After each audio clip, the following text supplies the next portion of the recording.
Okay, and we are live. Welcome to a new episode of All Things Xbox Podcast. Once again, I have Logan with me. Logan, how you doing? Doing pretty good, Jamie. Doing pretty good. How about you, man? Melton, the UK weather is killing me. I'll be honest. Look, it's the summer in the UK. Brits are going to complain all the time. But other than that, it's been good. Run up to E3. The excitement is through the roof. Everyone online is losing their minds because we'll be talking about what Aaron Greenberg said later on in the show. But I haven't felt hype for an E3 like this in years. And it's so good because every year we get told the temporary expectations, we get told all that nonsense, and well, the other day proved otherwise. But again, we'll be talking about that later. But before we get into all the topics, Logan, have you been playing anything interesting? Yeah, I've been wrapping up all the achievements in Vampire Survivors. I think I'm at 182 out of 184 now, so I'm almost done with that. Finally, I'm not quite Phil Spencer level where I got it done already, but I'm trying. I'm close. Wrapping that up, and then gonna start on some new Game Pass titles that are coming out, like Amnesia: The Bunker. I'm a big horror junkie, as you know, so I really want to jump into that game. And hopefully, there's some surprises at the game showcase that may be released soon that I can jump in. How about you, man? Mass Effect. Oh, I'm shocked. I Yeah, shouldn't even ask you at this point. yeah. I mean, this. I'm on my second playthrough of Legendary Edition, and I've just been. I've mentioned before. I've been taking it casually, playing like an hour here, hour there. But I'm on the final haul. Citadel DLC. I've probably got about 5 hours left total. But and then I'll be playing it again next year, which doesn't surprise anyone. But other than that, nothing. But yeah, before we get into all the topics, hope everyone in chat has a good day. It's been really hot, and it's just exciting. This time for all the A3 stuff, it's unlike any other time in the year because throughout the year we get these little drips and drabs of little bits of gaming news, and A3 is the WrestleMania of gaming news. It's the WrestleMania reveals. While we do have things like the Game Awards and things like Gamescom, it's the A3 / Summer Showcase stuff, which is always exciting. Anyway, we might as well start off with Amnesia: The Bunker. It's probably the biggest game to launch in Game Pass in a while, released today. It's about 16 gigabytes, which is, I was actually shocked because I'm used to 100 gigabytes. I think Star Wars Jedi Survivor gave me a little bit of PTSD, like having Not worth it, yeah, but yeah. yeah, single player games being over 100 gigabytes is just a bit much for me. But yeah, it's 16 gigabytes. There was a day one update, which is about, I think it was 600 megabytes. So again, not that bad. The game visually looks really good from what I've seen, and if it's anything like the previous Amnesia games, you're gonna need a new pair of pants. Like those first-person scary games, I just can't deal with them. I've tried. I don't know if I've mentioned this on the channel, but I tried to play Outlast when it came out, and my heart was about to stop. I couldn't deal with the pressure. Like I saw these streams of people like getting scared and that. I'm like, what are people talking about? This is a video game. It's not going to be scary. Nah, no, nah. I don't need that in my life. But yeah, Amnesia, it looks good. Logan, you haven't played it yet because it's literally just came out, right? Yeah, I haven't touched it yet, but I'm familiar with Amnesia, Outlast, all those. Can't fight it, but I can run and hide and just hope I don't make noise or my character is toast games. So I'm looking forward to it. Yeah, like when it comes to those types of games, Alien Isolation was the one I could play. That game was so good. The atmosphere, terrifying, and I suffered all 33 hours of me scaring myself through that game with the Connect on. So if you sneezed, the alien heard you. But anyway, Amnesia looks good. I think people in the horror fan base are really going to like it. It's a first-person horror game. Apparently, you have one bullet throughout the entire game or through certain sections. It's Amnesia, and it's set in a World War One bunker, so it's going to be really atmospheric. I've covered the game in various videos, but yeah, it looks really good, and I think people enjoy that. You know what? Normally I'd leave a topic like this closer to the end, but I want to talk about it now because we have a lot of rants today, surprisingly, and one of them is about Street Fighter. Now, Street Fighter 6 just launched. People are loving it. It's getting really great reviews. It's probably the highest rated Street Fighter game in a decade. And overall, pretty positive. People like the creative character mode, there's a story mode, all that stuff. Good times. So what's the negative? Why should people be angry? Well, the UK boxed sales numbers came out. Oh gosh. Yeah, and I've said probably about 40 times on the channel. I've said it on many times on this podcast, on various different podcasts, that people shouldn't pay any attention to UK boxed sales numbers because it doesn't make any sense. If you're an Xbox gamer, you are not really incentivized to buy physical anymore, because on Amazon you're not even shown the games when you look for them. So you have to really look for them, and yet sometimes you have to click on the PlayStation version of a game and then click the little box that says Xbox. Well, we live in 2023 where people want to do the minimum amount of things to get something, so people will just go on their console and buy the game. That is just the case. The other thing is that the fighting fan base has always been bigger on PC and PlayStation. So the numbers aren't really surprising, especially considering we haven't had a Street Fighter game on Xbox since, 2011, 2010? And I think that was Street Fighter versus Tekken. So it's been a while. And this is the first proper Street Fighter game in a very long time. But either way, it's selling well regardless on both platforms. But there's this rhetoric every time a new game releases. People really want to bring up UK box sales numbers. And I keep telling people, it doesn't matter. Like, out of all countries, the UK is very digital-centric. Again, Xbox gamers aren't incentivized to buy physical anymore. There's not much point. And we've gotten to a point now where digital is sometimes just cheaper. It was, up until a few years ago, it was flipped. Physical games in the UK were cheaper than digital. And then it just flipped. Around about the time of the pandemic, really. So, I love physical copies of games. I like having them on my shelf. I like the experience of owning the game. And over time and time again, there's been less incentive to get them. There's no more manuals inside games. You get less goodies, should I say. And now, most of the time, you get a disc and it's just a download key. The past Call of Duty game was a download key. So I don't really buy physical games much anymore. And I think it's easy to understand why. Hell, my city hasn't had a video game store for a decade. So my choices are Amazon or Game.com. And I'm not using Game.com because it's a terrible website. Logan, we've talked about the UK boxed sales thing. And, what's the situation in the US? Because not when it comes to Street Fighter's sales, because I know over there it's monthly with the MPD, whereas over here it's a weekly thing. What is the whole thought over there about digital versus physical? Honestly, I really don't hear much about it. People just buy the games. I know a lot of people who still do physical over here because, there's a ton of game stores or places that sell games within, a few miles of my house. You've got a GameStop, you've got a Vintage Stock, you've got a Walmart, you've got a Target, you got a Best Buy, you got any used video or bookstore that will also sell media. If you really want a physical copy of something, you can probably find it here.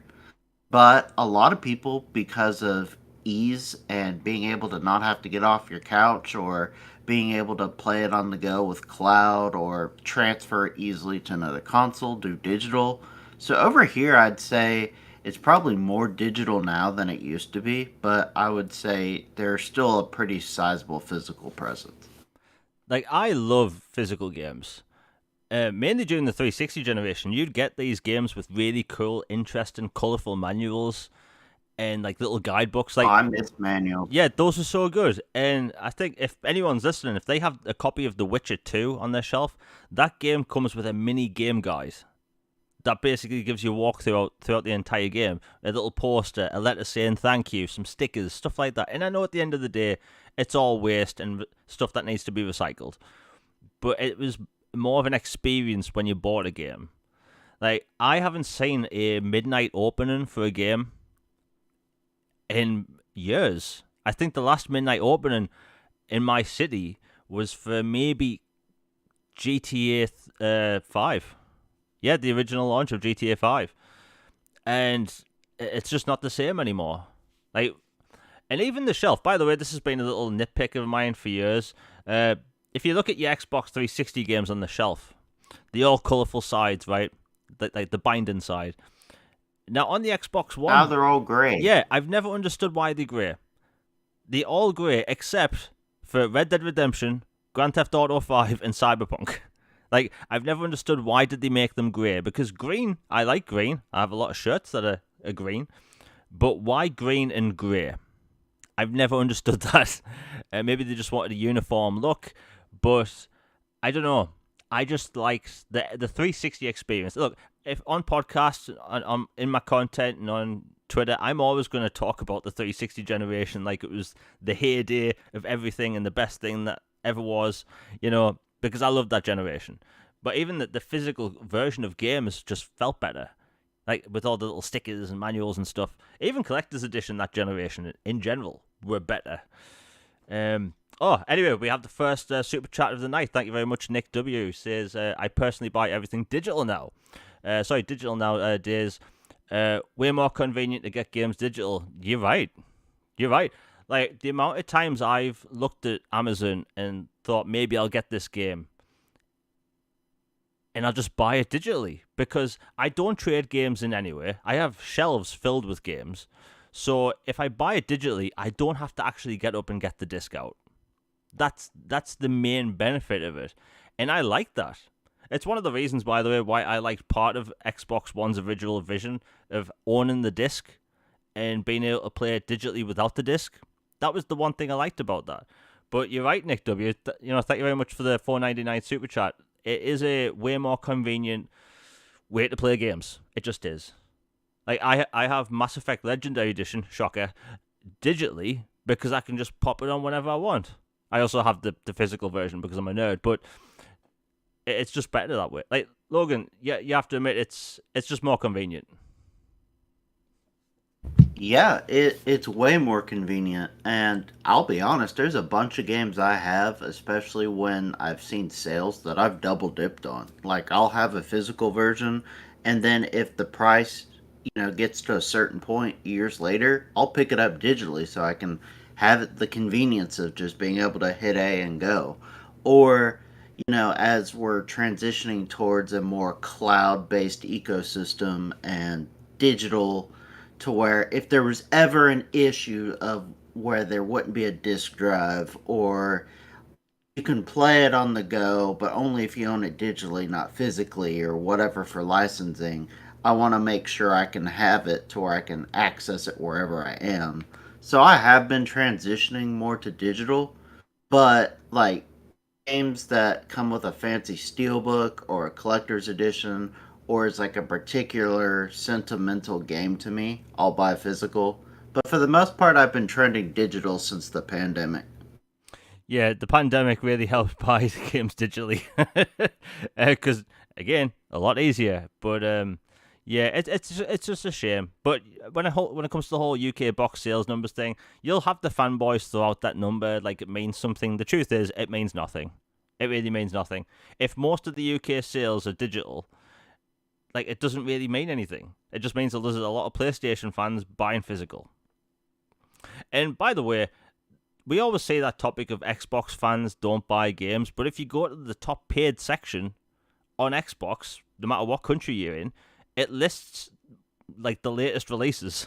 Like, there's usually a 360 game in there because of a sale. It's usually a Call of Duty game. That happens a lot in the UK. But there's usually the newest release. When Jedi Survivor came out, it was I think it was number 1 and number 3 spot in the top paid games for weeks. Like, people still buy games, and it's just something people are just gonna have to get over. But you're gonna have the annoying fanboys that just pretend that's not a thing. Anyway, we'll move on. But yeah, sales figures, don't listen to them. It means nothing. And at the end of the day, there's better things to go off. I wasn't going to include this in this week's topic, but we may as well talk about it. So, Star Wars Jedi Survivor. It's better than the original. It's sold really well, thankfully. And obviously, we're going to get a third game. We're not going to be talking about spoilers just yet, but I will say this. If you loved Jedi Fallen Order, you owe it to yourself to play the sequel. It is better in literally every way. Well, the other day, EA put out a bunch of stats. How many deaths certain bosses got, how many deaths overall, which lightsaber was used most, which lightsaber stance was used most. And the interesting one is that there's a boss in the game called Rick the Door Technician. It's a gimmick boss. If you've played any of the Souls games, more like Elden Ring, where there's usually one or two bosses that are super easy to destroy, and they meant to. Well, that's one of those bosses. Just a plain old stormtrooper with a massive health bar at the top of the screen, and he's like, "Jedi, I'm gonna kill you," something like that, and you can destroy him in one hit. It's funny. It turns out 489 people died to that boss. Ouch, Logan. That was pretty hilarious.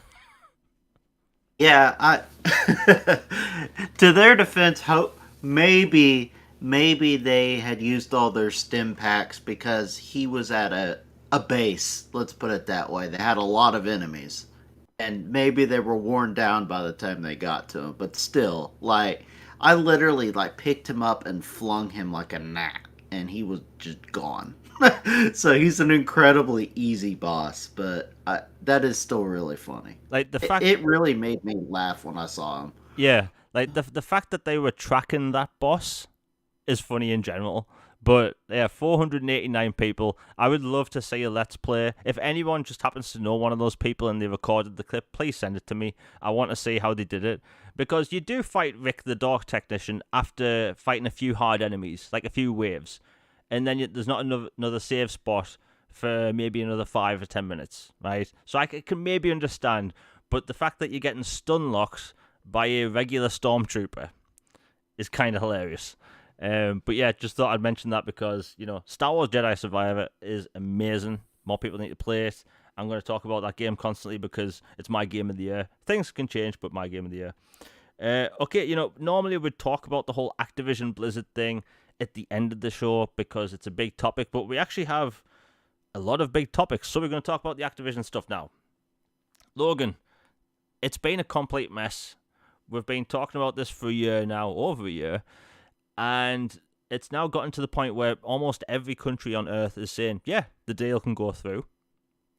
But the UK keep stepping in and saying, no. The CMA, people are tired of them at this point. I'm tired of them. But now it's gotten to the point where Microsoft can get the deal done if they step around the UK, meaning removing Activision games. Now, Logan, you know the whole legal stuff more than me. What's going on? Well, that's a good question because there's a lot of just crazy things going on with this. Like, there are several avenues they can pursue. Like, the most positive, amicable way to solve it would be to have a sit down with them, they talk with them, and they go, you know what? We don't want to look like we have egg on our face. You guys want to get this deal done. Let's agree to some concession and a little bit more or something than what the EU did so we can, quote, have a win. That would be the easiest way to get this done. They could just totally do that. That way everybody, gets a pat on the back. Yay, we were tough regulators. We got an extra win for our market and then move on. That would be the ideal way. But the CMA chair just published a letter in response to a article that was critical of their decision, basically defending their stance and doubling down again. So it doesn't seem likely that there's an air of congeniality going on right now or a good positive vibes for getting a deal done with them. It seems like they're pretty dug in at this point. But Brad Smith, head Microsoft, legal, all these things, super personable, charismatic guy. He's over there in the UK right now during a tech summit. And he met with Jeremy Hunt, who is basically the financial treasurer guru in the UK. And he's meeting with the CMA to try to work something out or basically lay their cards on the table and say, this is what we got. And so there is you. I know there were some people online who kept going on and on about how it was never an option, it was impossible, it would never happen, whatever. But they have frankly said the nuclear option for them is on the table, and it's something that they're considering. That they would pull out Activision from the UK. What that would entail would be basically Activision itself, before the merger is complete, would pull out of the UK by itself so that it's not part of Microsoft yet and not, quote, a Microsoft decision. They pull out, and then Microsoft merges with them, and then it deals fine everywhere else in the world. And then they can license Activision games through another publisher, like a EA, for example. Not saying it's them, but just for example, they could license Activision games through an EA or a Ubisoft or something to the UK. That's one option. They could just entirely pull out of the UK, which that is like the minuscule possibility. That would be madness, but I guess it's theoretically possible. And or there's solutions for cloud and other stuff like that. But in general, it's looking more and more likely that if the CMA digs their heels in and Microsoft has to get this deal yay or nay in a certain amount of time, that they'll just say screw it and hit the red button and pull out and do something like that. Like, obviously, you wish that's not the outcome they have to choose, but it's looking more and more likely that there's a good chance they do that. So it could be just like how in the UK, I believe The Witcher 3 was published by Warner Brothers. Would it be like that? Yeah, something like that. Yeah. I mean, at the end of the day, that's not the worst thing in the world. Like, I think a lot of people were freaking out thinking that Call of Duty just wouldn't be available in the UK because there's two games that sell really well in the UK, and that's FIFA and COD. Much like in the US, how you have Madden and COD, COD's just massive here as well. So, like, them removing the games entirely would be, I think, unrealistic, but also dangerous. Like, I don't like the uproar that would cause would be unlike anything we've seen before. Hopefully, it doesn't get to that, but I think Microsoft's going to get the deal done regardless. I think that maybe by this time next year, it's done. I've said this before, and look what happened. But Logan, do you think there's any feasible chance that this will be done in the next 6 months? I think this is done by the end of the year, one way or another. Um, Maybe early next year if there's some hangups legally with some fine tuning in court for FTC, depending on how things go. If there's an injunction or a restraining order type thing, or if they just go ahead and get it through or whatnot. But in general, I think it will be done this year, this summer probably, or early fall, and that while I don't think it's the most likely outcome, the idea of them completely pulling those games from the UK period is not an impossibility. So, just, I don't think they're going to do that, but it's one you should at least have in the back of your mind as a possibility. Well, it's good to think, it could be all done by the end of the year. I mean, we're going to get all the A3 stuff over the next few weeks because that's going to be a long thing in itself. But yeah, I think it's finally coming to a close, but slowly. But yeah, we'll move on. I mean, the good thing is that we have so much news now that Activision is just like a small talking point, which if you look the at maker, yeah, because for the longest time, like every news headline for months and months was ABK, Activision, CMA, FTC, blah, blah, blah, blah, blah. And that was the main talking point. But thankfully, we're in the summer stuff. All the gaming news is about to happen. And we've already had some stuff which we're going to talk about. But yeah, thankfully, we're done with that today. And we'll move on. This wasn't a topic and I just had to write it down. So Alan Wake 2. It's going to be a big game. It launched exclusively on 360 back in 2010. It's one of my favorite games of all time. I think people should play it if they haven't. There's a good remaster out. It runs at 60 frames. It's great. Well, it turns out the game is going to be, well, digital only. And that left me kind of a bit stumped because, like, that would be a game I'd be willing to get physical. And it turns out Epic Games doesn't want to do physical games. It's not really their business. And I would have kind of left the story at that. Well, it turns out that THQ Nordic offered to do physical versions of the game. So there's a chance we could still see a physical version of Alan Wake 2. I don't know if you saw that, Logan. Yeah, I did. They actually published the original one, if I'm not mistaken. So they have experience working with them on physical versions of games. And I'm someone who has one special edition of Alan Wake original. So I was definitely interested in them getting us Alan Wake 2 special. It would be awesome, especially if they did something with like a typewriter or like a novel or, something that ties into the whole universe and lore. But the fact that they're not doing it is disappointing for a variety of reasons. I get it, though, that they want to keep costs down, and Epic is just not a fan of it, so that helps. But I'm all about options, and just depriving of options for quote reasons is kind of annoying, but it is what it is. Yeah, hopefully it'll happen. And I have the collector's edition of Alan Wake as well. It's like a thick cardboard book.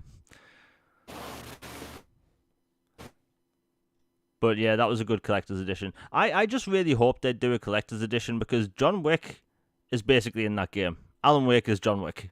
Like the character design, the facial hair, the suit, the hair, everything. For some reason, whatever happened over the past 10 years, Alan Wake looks like John Wick. But hey, I think it looks cool. But yeah, good to know that might happen. And I just want to roll this topic into game prices.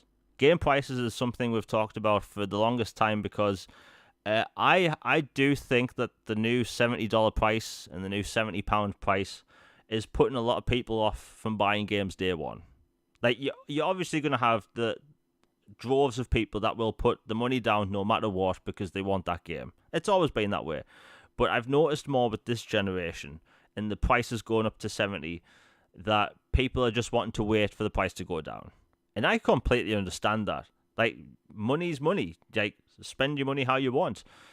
And I've been noticing over the past few weeks that there's games being announced where the price isn't 70. So, for instance, the £70 price in the UK, people hate it. And I've noticed there's a few games announced. So, Alan Wake, obviously because of the whole, price situation and not being physical. But that game, I think, is $49.99. Pretty good price, right? And then you have Assassin's Creed, albeit it's a smaller game, but it's $44.99. Which, hey, even if it's a smaller game and it's going to be like 25 hours long, £44 for an Assassin's Creed game, that's probably going to be the best-selling Assassin's Creed game in the UK. That'll probably be up there with Assassin's Creed 4 when it comes to sales. So I think that's a good thing. Things like Armored Core 6 is going to be $54.99. RoboCop in September is going to be $49.99. And I've talked about the whole scaling thing before and how just because you make a game doesn't mean you have to slap £70 on it or $70 and call it a day. Because I've noticed just pushback over the past 2 years, 3 years. I remember Guardians of the Galaxy came out. Every time I posted a clip, people would be like, you know what, that looks good, but I don't want to spend £70. £70 is a lot of money to ask for a video game. That's a year of Disney Plus. That's ridiculous if you think about it like that. Logan, like I've noticed over the past week, I've seen some developers say how I won't mention the name, how games should be about $120 to $140, given the scale of games, the scope of them, the work that's put into, and all the technology and that. Like, what is the perception in the US over the whole $70 thing? Because over here, people do not like that £70. I would say it's not been well received here as well. And I'd say that comment reminds me a lot of that former executive who made a comment about basically like streamers and stuff should be paying them to use their content and stuff to post videos and gameplay and stuff like that, and how well received that was. It, I get that games are more expensive now to make. That is true for a lot of games. But then you have games like Tunic, which are made by one dude, and it becomes a great game and great success. And they're not. He wasn't charging $70 for his game, even though he had to pour blood, sweat, and tears into it by himself. And it just there are clearly some games that are a full price game, and there are some games that are not. And a scaling price thing just makes the most sense. Not everything should be just simple $70 or, you know, or 99. Like there's obviously variance in games and the market should reflect that. Why they hold to it like a dog on a bone, I do not know. But it it's bad and I think that $70 tag was a significant factor in Midnight Suns not doing well. It's a brilliant game. Awesome story, characters like wonderful Marvel experience from the creators of XCOM. Just fantastic experience. Yet it didn't do well and they've had layoffs at the studio and I would say the chances of a sequel are probably not great because of that and some other stuff. But it was a great game, but they decided, you know what? We're trying an experimental new title from a cool 90s underworldy comic set of Marvel. Let's put it at $70 plus and let's just put it out there and see what happens. And it didn't do well. And I think that's a big part of why. Yeah, I mean, look at Dead Space Remake. Like, Dead Space is what, a 15, 20-hour game, depending on how much of the side content you do, because it has side content now. Like, a lot of people are saying, I don't want to spend £70 on a game that I can finish in, a day. Like, it's a big factor now. And I just did a little a conversion. So, £70 in the UK is 86.98. Now, Logan, would you say games are worth that much? There are very few games I would say are worth that much. Like maybe, Skyrim or some of the older Pokemon games that I put hundreds of hours in, or, Jedi Survivor, which is incredible, or games like that are otherworldly experiences, sure. But the average game that just comes out every year, absolutely not. You're tripping if you're thinking that. Because I mentioned the price thing whenever it pops up in my feed, because like this is the thing people need to complain about, and it's a systemic issue of people not being vocal enough. Like I put it like this: gamers were vocal enough to stop Microsoft from raising the price of Xbox Live. That thing was overturned in 12 hours, but everything else, nobody's vocal about it. Like I put it like this: so the Nintendo Switch came out in 2016 or something. And fair enough, right? But then you have Tears of the Kingdom recently. Whether it's a masterpiece or not, from what I've seen of it, it looks great. People are making some really funny inventions like mechs and stuff. And it looks like a really good game. But like Nintendo slapped an extra $10 on that. Why? Like, it's not a new generation. Like, I don't even think blaming a new generation of consoles is a good enough reason to add $10 or £10 to it. But there's Nintendo with this console that's been out for like 6 years, and they just randomly up the price because. Like, that really got to me. Like, why are we. When it comes to any other medium, people will complain about prices. Will complain about the price of cinema tickets going up. Fair enough. We'll complain about the prices of Blu-rays going up. In the UK, the prices are stupid. But, like, video games, we just accept that the prices went up. And £70 in the UK, like with the prices of everything going up recently, like, I saw butter in a freezer, in a fridge in, like, a supermarket not long ago. It was, like, £7. It used to be, like, 150. And now they're asking an arm and a leg for video games, and then you have countries like Australia that have to pay sometimes like $120. It's ridiculous, and there's no pushback. I've been talking about this for years. In the UK, back in the 360 generation, we were paying on average £35 to £37 for a brand new AAA video game. And then the next generation came along, and the game prices went up to 50, and then 55 throughout the generation, and then 59.99, 65, and then what do you know, 70. And we just meant to sit back and let it happen.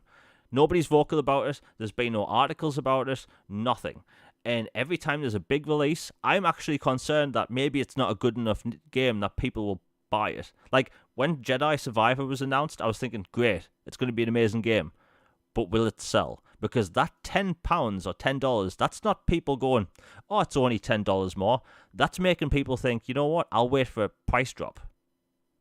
So that's the company, because these companies, they judge whether they're making a third game or a fourth game, basically a sequel. Like, they make that decision straight away. It's like how Netflix decides how to make TV shows. They'll not go off long-running numbers. They'll go off the immediacy of numbers. Like, the numbers they have right then and there that week. Now, do I think that's right? No. But the price is a big factor. And Guardians of the Galaxy will probably never get a sequel, despite the fact that people love it. It's because it's sold kind of bad, and its price was stupid.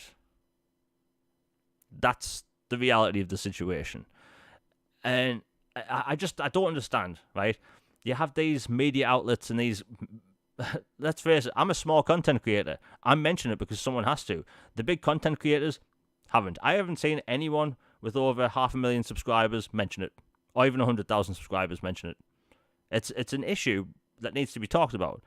And when I see a developer or someone from AMD, I saw that tweet, like, hinting that we should be paying $140. Like, where's this money meant to come from? Our arses? Like, does money grow on trees all of a sudden? Like, it's stupid that we have to accept the prices. And I'm willing to pay for games. And this isn't a Xbot isn't willing to pay for games thing. It's the only medium where we don't complain about price. And that is stupid. It's stupid. Sorry I'm ranting today about this, but I'm just kind of fed up because every time I see all these game prices now, like, I've even seen, like, multiplayer-only games that are £70, like, why? Thankfully, you do have companies like, you know, THQ Nordic, Focus Entertainment, that they just aren't slapping £70 on things, which is great, but even CI Games, their games is going to be $59.99 as opposed to $70. But it's just, it's tiring. It's really tiring because we just meant to expect it now. And even Microsoft, they said their games are going to be 70. I don't agree with that either. Games should not be £70, especially when people are struggling with the prices of inflation at the minute, and that price of inflation is being put back onto gamers. And then, hell, you had bloody PlayStation that made their console more expensive. But again, we allow it to happen. There's no pushback. And it is what it is. It's stupid. And I hate the fact that that's the way things are. But hey, if Xbox Live goes up in price, we have to complain about it. If Netflix goes up in price, we have to complain about it. But no, gaming, we just allow. We sit back, we watch it happen, say nothing about it. Well, it's bullshit. It's absolute bullshit. I'm sick of it. Sorry for ranting. And that's not the last rant of today. But yeah. We'll move on. But hey, at least there's some games coming out this year that they are, like Alan Wake being, I think, let's just say Assassin's Creed Mirage, by the way, that's $44.99. If you want to get the digital deluxe version, it's $49.99. And I've noticed this trend over the past week or so where digital deluxe versions of games are either £5 more or 10 as opposed to 20, which is good in my opinion. Anyway, I've been rambling for too long. Before we continue with the show, we hope everyone's enjoyed it. If you like the show, please subscribe, share. It really helps the channel out. Super Chats alive if you want anything read out or questions answered or anything. Anyway, we'll move on. You know, Star Wars The Old Republic, the MMO, is a game I've, let's be honest, port-begged for years to come to console. It seems like that should be a game that should work on console. We have a lot of MMOs on console. Like, we've had MMOs on Xbox One and PlayStation 4 since, Neverwinter Nights, since 2014. Then we got Star Trek Online, Elder Scrolls Online, bunch of other MMOs. And it's cool, right? There's a market for those games. But The Old Republic is one of those games that's just been elusive away from the console. And if you've sat and watched any of the cutscenes on YouTube, like that game is beautiful. Like, Logan, you've probably watched them, right? Oh, they're incredible. Yeah. Yeah, like some of the best Star Wars is in those cutscenes. Absolutely incredible. And I think it's Blur Studios that do them. But either way, I've wanted that game on console for years. Well, why am I talking about this PC game? Well, it turns out, and Logan let me know before the show went live, is that the game is actually changing hands. It's going over to a third-party developer. It's not going to be under EA anymore in BioWare. And I think that, that should be a game they need to bring to consoles. There's a huge market for Star Wars in general on console. There's not really an MMO like that on console. If people want to say Star Trek Online, no. I play Star Trek Online now and then. There's no comparison. There really isn't. And if you've played Knights of the Old Republic, you're getting a game like that, kind of, but it's an MMO. And I think that needs to come to console. But people, please be vocal. If you want things like that to come to console, just be vocal on Twitter. These developers and publishers do actually listen. Well, at least the good thing is that part of BioWare, that studio, they're going to be helping making Dragon Age and Mass Effect. So when it comes to those studios, like, you have the A, B, and C teams basically working on those franchises, which is the best news. Because if you're like me and you want Mass Effect to be in the best hands possible, like, Dragon Age is way more far along than Mass Effect. Like, we're going to see Dragon Age in probably the next year. I think Dragon Age will launch by June next year. Dragon Age Dreadwolf. Honestly, I can't wait to see it in action, but, like, that game's far along. But, like, look, we all know why I'm talking about this. Mass Effect, right? I need Mass Effect to be in the best hands possible. I've been hyped for the next Mass Effect game ever since that trailer at the Game Awards, a year and a half ago? And at the same time as that game has been my most anticipated game, that game is also my most feared game. If that game comes out and it doesn't live up to my expectations, my lofty expectations, if it doesn't live up to my godly expectations for that next game, I'm going to be sad beyond belief. Like, I think that goes without saying. I need that game to be an 11 out of 10 to not disappoint me. And that's unfortunate. But here's the thing, right? I think Mass Effect, I think BioWare, they can do that game justice because they have the talent. There's still a lot of developers that worked on Mass Effect 1 and 2 and 3 over there. And where am I going with this? So it's good that people need to keep talking about the Old Republic to get it to come to console. That studio is going to be help making Dragon Age and Mass Effect, which is good news. But unfortunately, we have developers all the way around the world that for some reason pay attention. Actually, no, sorry, we have a super chat by Kirby Louise. Thank you very much for the $10 super chat. Says, God to your rant. Thank you very much. I'm out of breath. Here's the difference between $60 and $70 because it's better spent on this than $70 games. Going to save the clip later and show you to... I'm out of breath today, sorry. Going to save the clip later and show it to anyone who defends $70 BS. Please do. And thank you very much for the $10 super chat. I get that maybe me complaining about game prices can be annoying, right? But we complain about the price about everything else. We complain about phone prices going up. We complain about Blu-rays. By the way, I will always complain about the price of 4K Blu-rays in the UK. Netflix. Oh, it's outrageous here too. Is it like sometimes like $15 more, 15 extra? Yeah, it's ridiculous, and especially if you want a steelbook, they jack the price even more. Yeah. It's mind-boggling how much more it is. Yeah, like I'm sure that little sleeve of metal costs that much. Like, it's pennies. But yeah, thank you very much, Kirby Louise. I just the whole price thing bothers me because, like, once or twice a year we see this thing in our feeds when it comes to like Netflix going up in price, and people get a trend in and how we need to boycott it because of the price, and there's no blowback on it. And I think there should be an acceptable price range for things in general. Like, look at Disney Plus. Disney Plus, when I first signed up for it, this is a bit of it off topic since we were talking about, Mass Effect. But anyway, the prices of Disney Plus when I first signed up for it, I think was $54.99, and then the year later it went up £10. But for the amount of time I used Disney Plus, I looked at that as in, well, oh yeah, it's worth it. I use Disney Plus every single day. And then it went up an extra £10 and it hasn't gone up since. And I looked at that and I thought, it's a shame it's gone up, but the amount of times I use it, again, I use Disney Plus every day, that I thought, well, yeah, I'll pay it. But these games, like, the fact that these AAA developers aren't using a scale for things, the fact that they just slap a number on it, despite the fact that sometimes the games are less in quality, sometimes the games are, like, short. Like, I was mentioning Tears of the Kingdom. It's the same map. Granted, you have islands in the sky. It's on the same platform, yet they charge $10 more, £10 more. And we accept it. Why? Because our favourite character's on the box? Like, if Mass Effect 4 came out tomorrow and it was £80, I'm going to complain about the bloody price, as I'm paying for it. But, like, we shouldn't be just sitting back and letting it happen. And I see some YouTubers do mention the prices of games, like even on Steam. And by the way, why are digital games that much? There's no justification for it. They're not having to store in warehouses. That's a great question.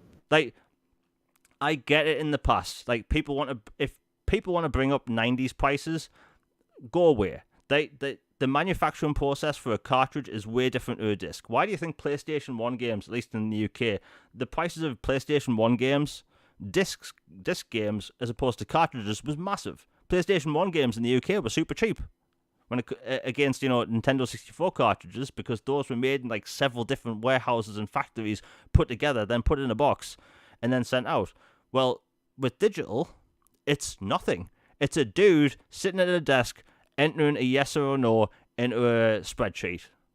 I'm narrowing it down a bit, but it's probably something like that. But we're paying a stupid amount for games.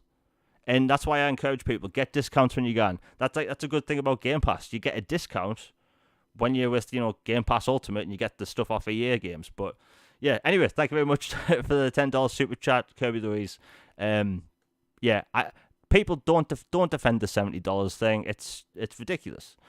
But yeah, Mass Effect. We'll be moving on from Mass Effect soon. I just want to get my point across because I'm talking about Reset Era. Developers listen to Reset Era. Unfortunately, despite the fact that Reset Era is basically the... How should I put it? Mos Eisley. Yeah, Mos Eisley. It is the septic tank of gaming. It is a echo chamber of bad takes. So, where am I going with this? So, the other day, there was a Mass Effect thread, and I had to read this. And I don't visit Reset Era often anymore, but there was this thread of people on about how it needs to be open world now. On about how they need to stray away from having the characters from the trilogy. How they don't want Shepard to be back. How they don't want Garrus, Miranda, Liara, any of the characters to be back. No Rex, no Grunt, no Tally. They want a new ship, different story, even a different galaxy. And that's where I had my breaking point. I was like, no. Most Mass Effect fans want Shepard to return. That is a fact. Most people want the cast to return. Like, people, whether people like Andromeda or not, that game almost entirely killed the franchise. The president of EA said that franchise is going into hiatus. That happened on my birthday, by the way, in 2016 or whenever the game came out. I was heartbroken.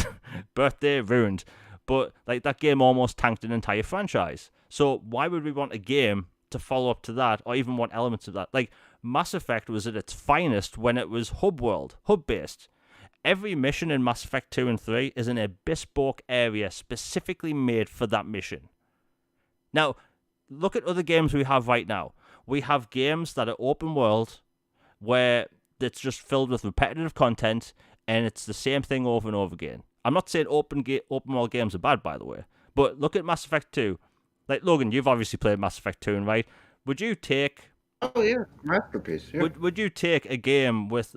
like Mass Effect 2 or 3 style, where you had bespoke areas for side quests which didn't feature anywhere else in the game, as opposed to an open world style game where it's basically Ubisoft but space, and you have icons all over a map with repetitive content? I would 100% take that. Like, this might be a thermonuclear take, but I would much rather have a game that has less hours in it, content, but is finely crafted, just beautiful, fantastic, just brilliantly done worlds and levels and narrative and design, interactivity, all that in a linear experience than a bloated fetch quest filled soulless husk of a world that is like 100 times bigger than that.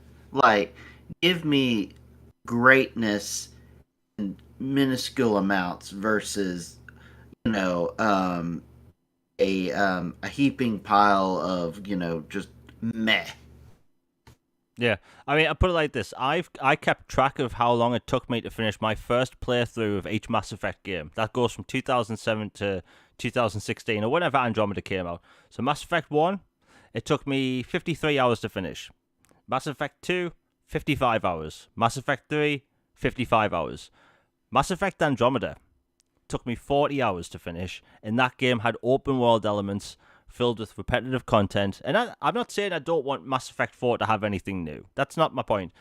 My point is that you have these developers that go to Reset Era and think that that fan base, the people over there, is the majority, when in fact nobody thinks like that outside of that little echo chamber of bad takes. And I just had my breaking point. I'm extremely passionate about Mass Effect. Obviously, I mean that's bloody obvious at this point. But when I saw that, like why do people want the worst parts of Mass Effect to be in the new one? Like it blew my mind. It really did. I think the developers, they can pull it off. You know, they have all hands on deck, which is the great thing. And I don't even blame the developers of Andromeda. I blame EA. You know, like that game we got was made in 18 months. 18 months. And for an 18-month game, that's impressive. But whenever someone asks me, should I play Andromeda? I ask them two questions. Do you want to play a good Mass Effect game, or do you want to play a fun action game? Now, if they give me the latter, I tell them which one. Like, if you want a fun action RPG that's sci-fi, play Mass Effect Andromeda. I play it all day. Have fun with it. But if you want a good Mass Effect game, I can't recommend that game. I can't. And I had this has turned into a me ranting about Mass Effect all day thing, and we still have like 13 topics left. But like, I was hyped about that game like no one else. I was posting screenshots all the time. I was lured into this false sense of enjoyment and hype because that game's open and starts like a lot like Mass Effect 1, 2, and 3. And when I finished the game, I put it like this: in 2007, when I finished Mass Effect, my jaw hit the floor. I went, got a drink. After the credits rolled, I hit New Game Plus that same night. That same night in 2007. When Mass Effect 2 came out, played it, no-lifed it. Amazing game. One of the best games ever made. I hit New Game Plus the next day. Mass Effect 3, I did it a week later because I was busy. But straight away, basically. When Mass Effect Andromeda finished, and the credits rolled, and it went back to the main menu, I took out the disc and I haven't played it since. Because I knew then, that's when I had my final opinion about that game. That's when I finally realised what my opinion was of that game. Because the game's story wasn't that good. The writing wasn't that good. The dialogue, look, the actors did what they did with the dialogue, but I can't blame them. Like, it wasn't a good game when you compare it to the trilogy. You know, when we got the Xbox One X enhancement, I literally downloaded the game, walked around, took a few screenshots, posted them on Twitter, and then I haven't went back to the game since. And when I started playing that game when it came out, I was like, oh, the multiplayer is going to keep me for months, because I played Mass Effect 3's multiplayer for about 5 years, on and off. And Andromeda, nope. I don't need none of that floaty jumping in my games. No. Sorry, I know this is me being ranting about Mass Effect, but yeah, developers, don't listen to Reset Era. Just don't for anything. Unfortunately, they do. But hey, if people want to have fun with Andromeda, that's awesome. Anyway, we'll move on.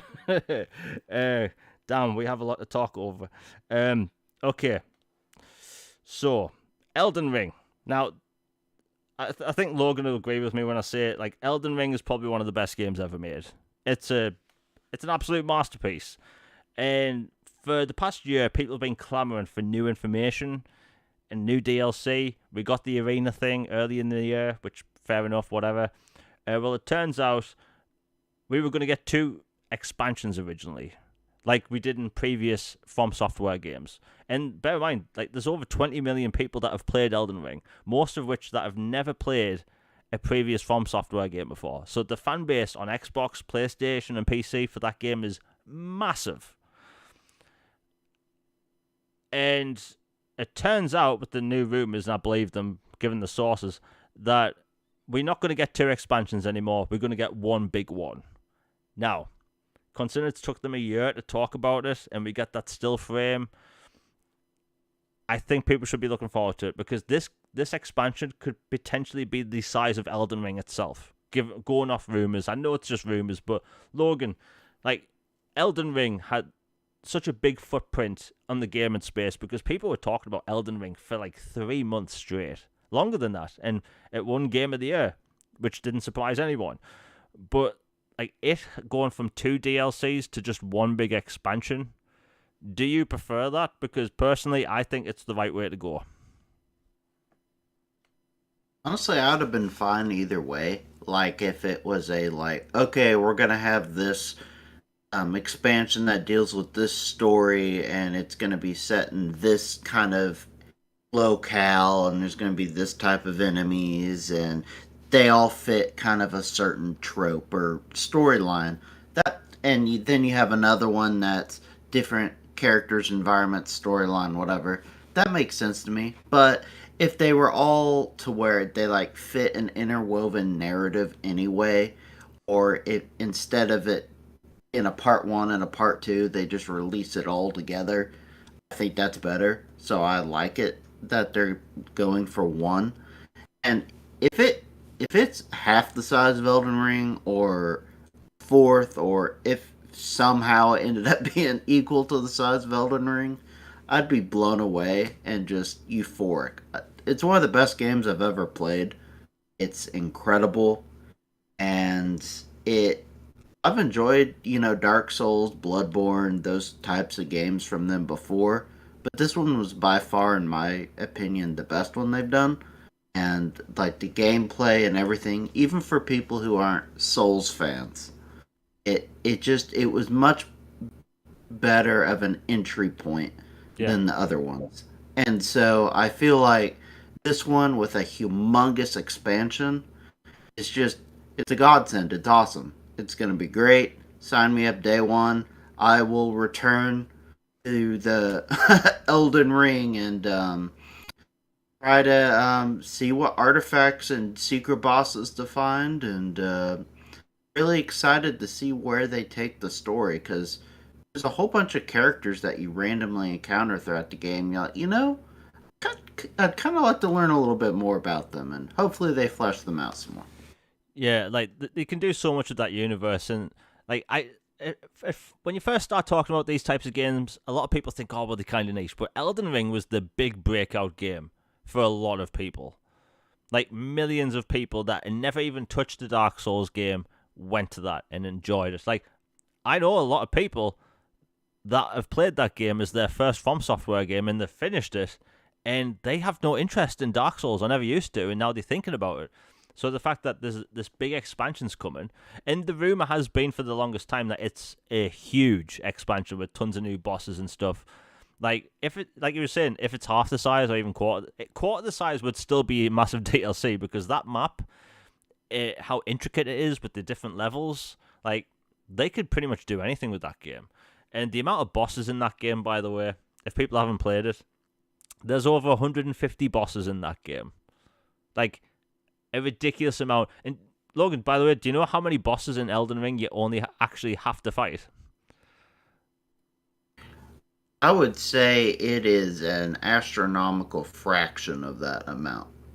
Yeah, 9. There's only 9 bosses in Elden Ring that you have to fight. The rest are completely optional. And, that, by the way, that was something I liked about Jedi Survivor, is that there was optional bosses all over the place. But yeah, Oh, good ones. yeah. But yeah, if people haven't played Elden Ring, it's a good jumping in point. If you're up for an action game, and it's less punishing than Dark Souls because of the different options you have.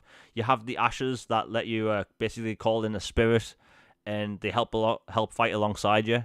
So you can have like a pack of like ghost wolves that like help you against a boss battle, or like another version of yourself called a mimic tier, which was very useful. But it's the best jumping in point because this time of year it's a bit weird because whether people want to play Diablo or not, there's usually a bit of a lull during the summer. And if people want a game that's going to last them a while, like Elden Ring, if people want to get a game that's going to last till Starfield, I think Elden Ring would be a good purchase for people. Like, it really would be. And it's on sale sometimes, but yeah, that game should be getting an expansion. I think we will hear about this expansion during Summer Games Fest, potentially, because it's been over a year. It's been in development for a long time, and yeah, exciting time to be a fan of that game. But yeah, just thought I'd mention that quickly. Anyway, about an hour into the show. If you're enjoying it, please like, share, and subscribe. It really helps the channel out. Super chats are live if you want anything read out or questions or anything. Right, okay. I want to talk about Diablo. So Diablo 4 marketing has been all over the place for months, ever since the beta. And I thought it was a bit weird at the time, because I've never seen adverts on TV, trailers for video games, for a beta on television. I've never seen that, ever. But for Diablo, it's been all over the place. I don't know if it's been the same in the US, Logan, but has there been, like, Diablo adverts on TV and YouTube constantly? Yeah, I've seen several on TV. I know my Xbox dashboard gets blown up Yeah. with it. You see Lilith on there, or like they even did it for Modern Warfare 2 when it came out, but they're doing it for Diablo now, where you have like the main character, spread across like 5 to 7 tiles or whatever for all the new sections, and they all combine to make the one picture. And like Xbox has changed their avatar to like a flame emote thing, and then like red backgrounds, and it's like very much treating it like a first party game because it, fingers crossed, will be soon. So yeah, they've gone all out for it. Yeah, the reason I want to talk about it is because I've never seen a third-party game marketed like this. Like you're saying, Microsoft's almost acting like it's a first-party game already. The consoles are specifically all over the trailer. In the new trailer that they put out today, it says, Diablo 4 4K 60 FPS on Series X, right? And it's a good trailer. But like today, like just before the show went live, there's Megan Fox talking about how you should send your clip in for like your build or whatever, and it's like I've never seen marketing like this. And by the way, the amount of people that want to buy that game now just because of Megan Fox is quite funny. But yeah, I've not seen this one. yeah, it's on Xbox's and Diablo's feed. But like Megan Fox in a Diablo trailer all of a sudden. Like I was gonna get the game anyway, but there's people that are gonna buy it just because of that trailer. But like they're going all out with this game. And I've never seen anything like it. Like Microsoft they fully prepared to like, this is going to be our game. Because like I don't think this is going to be a Game Pass game like the second the thing's done, right? Diablo, by the way, is the best selling Blizzard game to date. I was say fastest selling Blizzard game to date. Like I played the beta, I haven't been able to play the full game yet. Hopefully by the end of this week, but like it is an amazing game. It is clearly made for people that love Diablo, but also made for people that are new to the franchise. Like, it really is. If you want to play that game in easy and just go through the story, people can have fun with it, right? But it is made for both audiences, and I think that's what's really appealing. That's what... I think that was the good thing about Elden Ring. It's a game made for everyone. Although that game does really kick your ass, but Diablo doesn't. Tons of different difficulties. The game awards it with more experience depending on difficulty, but yeah, Diablo is all over the place. The dashboard is covered in Diablo with Lilith everywhere. Sorry, we have another super chat by PyroMD. Thank you very much. So say Mad, which I always mix up. He said for £2, Persona 5 had similar marketing and store on the UI. Sorry. Persona 5 had similar marketing / UI store. Microsoft went all in on the whole Persona thing. Which was kind of cool because I want Microsoft to work more with, Japanese publishers. It would be cool. Look, Persona 3 is rumored to be like coming to Xbox. We're probably going to see that all over the place next week. I think we could see the same treatment because Microsoft does want a JRPG to be associated with their platform, and they can do that with Persona 3, the remake, should I say. But yeah, thank you very much for the £2 super chat. When it comes to these like marketing things, like to us fans and content creators, it doesn't mean anything. It really doesn't. But I think it just goes to show that Microsoft, they are willing to go all out and try and make this franchise look like their own. Because let's face it, at the end of the year, this is going to be their franchise. It really is. I just think it's kind of cool. Like, just the Megan Fox thing, the fact that there's Xbox in all the trailers, blatantly like plastered all over the place. The marketing in Times Square using that 3D like holographic screen thing. It's just, I've never seen marketing like this. I've seen marketing like this for like Halo 4, right? Like a first party 2012 Halo game. But this, it's pretty big. Yeah, I'll move on. Just thought we'd talk about that. Okay, Logan, we have to talk about SSDs because... Oh, gosh. Yeah, so like Microsoft's Xbox Series X and S launched in November 2020. They went with a proprietary storage device, the storage card, and it was made by Seagate. There was a 500 gigabyte, a 1 terabyte option, and now I think you can get 2 and 3 terabytes. But like they cost an arm and a leg. Like the 1 terabyte version in the UK up until recently, I think it was like £220. But for £250, you can get a Series S. Like, going with proprietary storage is expensive in general. It's always been the case. But people have been wanting the prices to go down for a while. The problem is that when you have one manufacturer making a device, they control 100% of the market. Like, no matter how much people complain, the prices can't go down. They have no other option. So if you want to get a storage device, an SSD, your only option was Seagate. And the rumor came out a few months ago that Western Digital were going to start coming out with a device. And people were hoping. And today, we got the prices. Now, people will still say the prices are too high. But that isn't the whole point of the situation. The fact is that the prices are lower, and there's more manufacturers doing these now, which benefits all gamers in the end, because we want the prices to go down. So these are the prices. So there's going to be a Western Digital black storage expansion card. It looks like how you'd expect.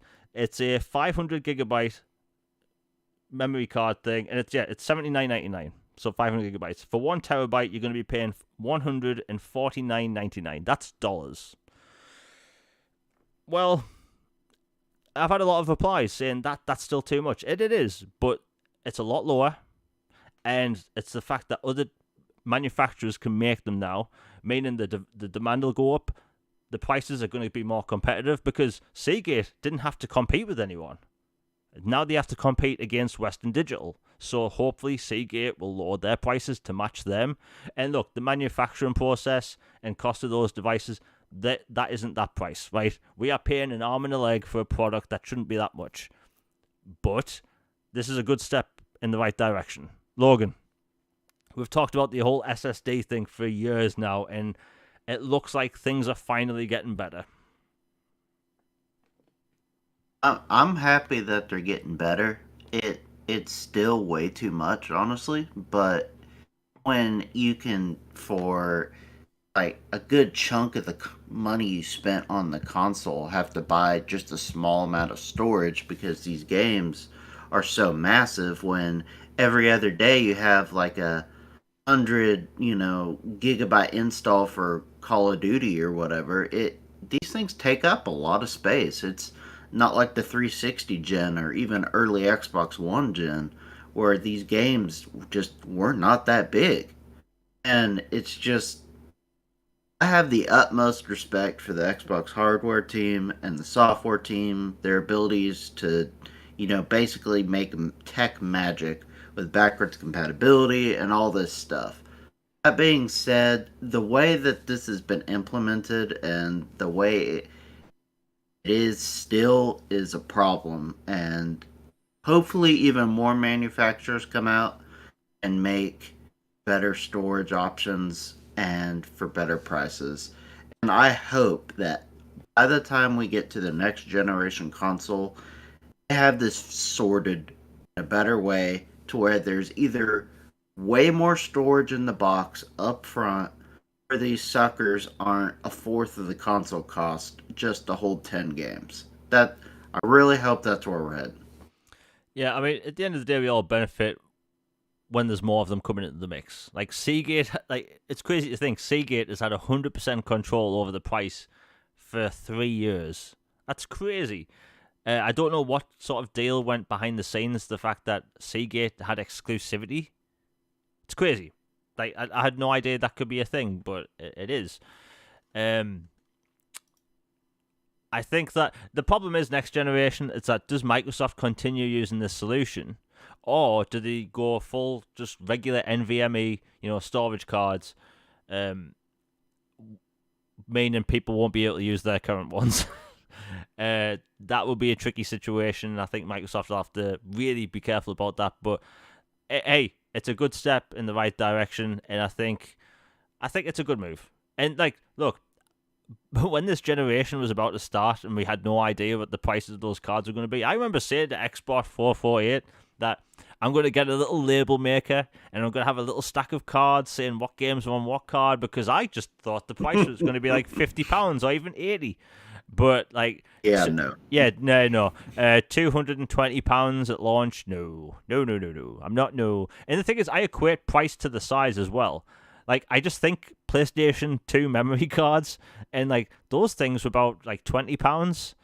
Like, no, I'm not. I'm not spending £200 on something that's the size of my thumb. That ain't happening. And the tech inside may be cool. Our games might load super fast, right? And that's awesome. But when you're asking us to put down the price of almost a Series S, no, that's ridiculous. But anyway, Western Digital, I've never had a product go wrong by them. I have a bunch of hard drives made by Western Digital for years. They all work perfectly fine. So out of both brands, I'd say Western Digital, they are a very good company. I've never had a faulty product. I do know people that have had things go wrong with Seagate. So there's that. But hey, again, it's a good start. And maybe over the next few months, we'll see Samsung drop one. Although the way Samsung prices things, that'll cost an arm and a leg too. But hey, it's a good thing. Okay, so, man, we have way too many topics. You know what? Ubisoft, their showcases next week, and pretty much everyone's showcases next week. And they put out a trailer the other day that said, there's a bunch of new announcements coming. They showed little clips of games they're going to show off that they've already announced, such as Avatar, Frontiers of Pandora, things like Assassin's Creed Mirage. There was a new mini trailer included. Really cool. But at the end of the trailer, they had this still frame of what looked to be gold and black carbon fiber. And they hinted that it was something new. And my God, I tried to piece together and make it about Splinter Cell, but I couldn't. Like, I went through a bunch of artwork and like past Splinter Cell games to try and see if this could be Splinter Cell. It's not. So I'm just wondering what it could be. So they are announcing something new at the Ubisoft showcase. It could be the Star Wars game. I don't know, and it's definitely not the Division, but I think it's just cool. Like, Logan, are you looking forward towards anything in particular at the Ubisoft showcase? The Avatar game, definitely. And that other game, if it ends up being their Star Wars project or a Splinter Cell or something like that, I would definitely be excited for that. But in general, Ubisoft, I'm kind of in wait and see mode with them right now. Yeah, I mean, the thing is, we've had a bunch of good remakes recently. Dead Space, they changed the game. They added a bunch of like optional rooms with like, security ranks like assigned to them and stuff. Like the amount of stuff they put in that game, like backtracking to get things. They made Dead Space a fundamentally a better game. Resident Evil 4 remake is fundamentally the same game when it comes to story, but it's very different. I think we're in an age where we have these really good remakes, and people just want, like, Splinter Cell has to be done right, because Splinter Cell is another game that people associate with Xbox. Like, I loved playing Splinter Cell on the original Xbox. That was a mind blowing game at the time. The fact that Sam Fisher could walk over broken glass and it would make the sound, like, that was new at the time. It was fresh, and that was something only that console could do. And it was just impressive tech. But I just hope they do the series justice, because as a Splinter Cell fan, man, we've had to go an entire generation without a Splinter Cell game. One whole generation, we had no bloody BioShock, no Splinter Cell. Like, what the hell? We've got one Mass Effect game, one Batman game. Like, chill, right? We need more games. But I just hope they do the franchise some justice, because the last game that came out was Splinter Cell Blacklist. I do think that's actually the best in the series when it comes to missions. I genuinely believe that, even though Michael Ironside, that legendary voice, just isn't there, unfortunately. But I hope the best. But like you were saying, Star Wars, like, isn't there Star Wars game being made by the Division development team? Yes, it is. Like, that's the only downside for me. Not that there's anything wrong with Division. It's like, I want their single player action game to be single player. I don't want no live service stuff in that Star Wars game. And if it's set on a desert planet, oh my god. Like, if I can't deal with the sand anymore. Like, the amount of, like, everything Star Wars is a bloody desert, right? Pick that Felucia planet or something. But I'm looking forward to it. Hey, you remembered. Good job. Yeah, I made note to actually remember the name of that planet. Because, like, Star Wars is interesting. There's so many different planets they could do. You know, I think Coruscant would be too much of a risk and too much of an expense for Ubisoft to maybe do. I think it's probably going to be either a desert, or they'll probably choose Hoth. I don't know, but they have to do something interesting. But anyway, that's on. I think that's the same day, right? The Ubisoft showcase is Microsoft. I can't remember, honestly. I know that Ubisoft's is soon, and then Jeff Keighley's show is soon, and there was another one that was really soon. I can't remember off the top of my head who it was, though. Yeah, I know Capcom is going to be on the 12th.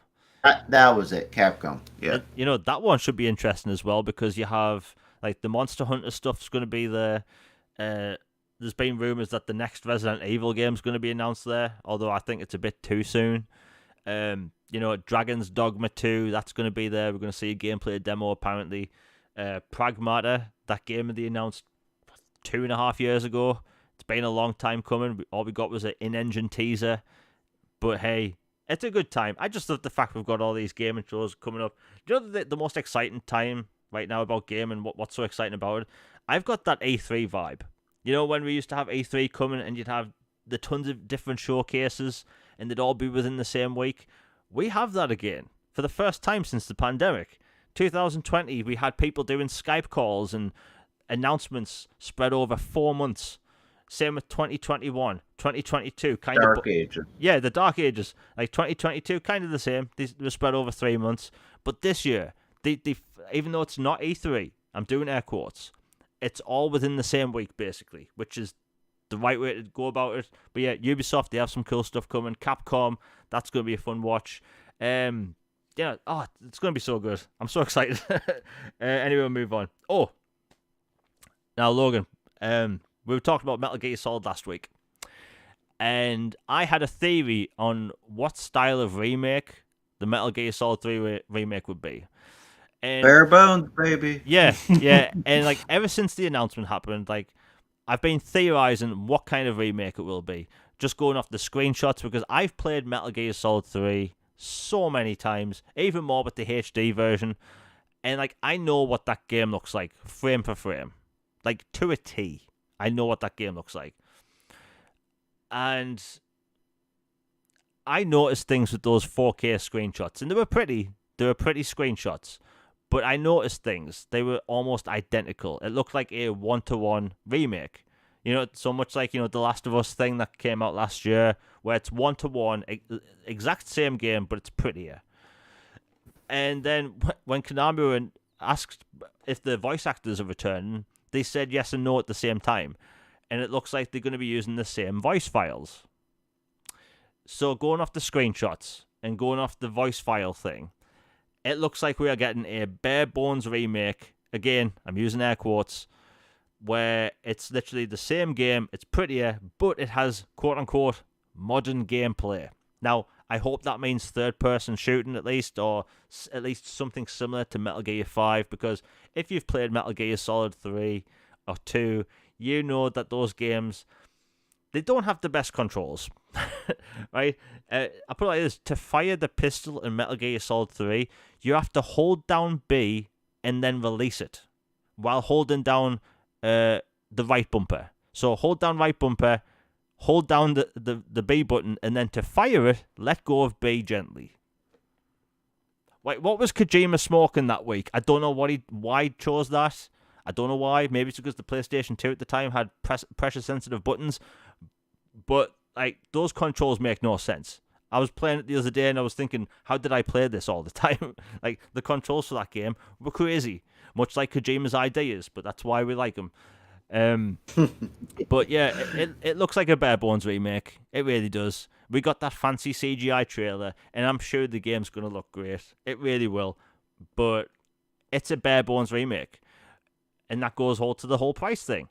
Is Konami going to launch a bare bones remake of a Metal Gear Solid game at $70 or £70 when Metal Gear Solid games are short?